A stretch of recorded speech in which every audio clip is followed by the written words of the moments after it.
let's reflect on this for a minute. This idea that sales is a numbers game, not converting this prospect is a numbers game. It's okay, move on. It's the next one. Go to the next one. Go to the next one. This notion that sales is a numbers game really has made it so that most people who get into sales, or folks who've been in sales for a while, they get to that mindset that it's a numbers game. And now there's this almost like a cop-out. If I didn't convert, it's okay, it's a numbers game. If I didn't close that one, it's a numbers game. If she said no to me, if I didn't overcome her objection, it's a numbers game. Folks, that's a cop-out. And here's why it's a cop-out. Because what you did was you failed back. You didn't fail forward.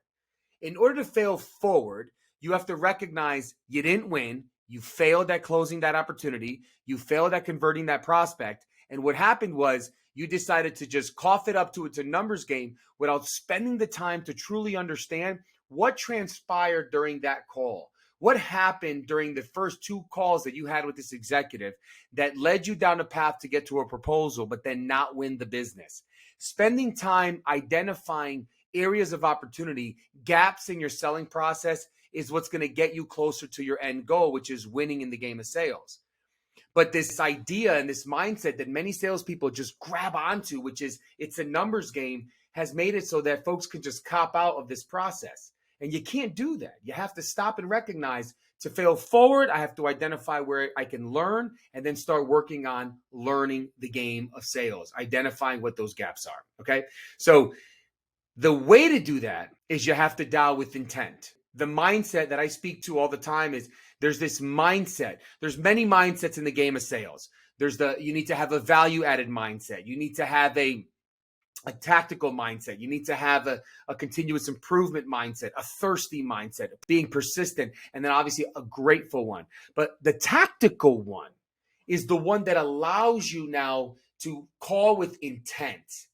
And when you call with intent, you're doing everything you can to win this prospect over, to close this deal. And it doesn't allow you to have that cop-out of it's a numbers game. Now you start to recognize, God, I had a willing and able buyer. I'm speaking to an organization that can, should, and will benefit from my services. They've bought from my competitors before, right? All the boxes are checking off, but I didn't close the person. Walking away from that experience as it just being a numbers game is only allowing you to fail more and more. And you're failing your business, you're failing your goals, and you're failing yourself. In order to not make it a failure and to turn it into a positive, you stop, identify, wait a minute, what did I do wrong? And let me go crush it in the game of sales. You have to have intent. Dial with intent. Be tactical in your approach and go crush it.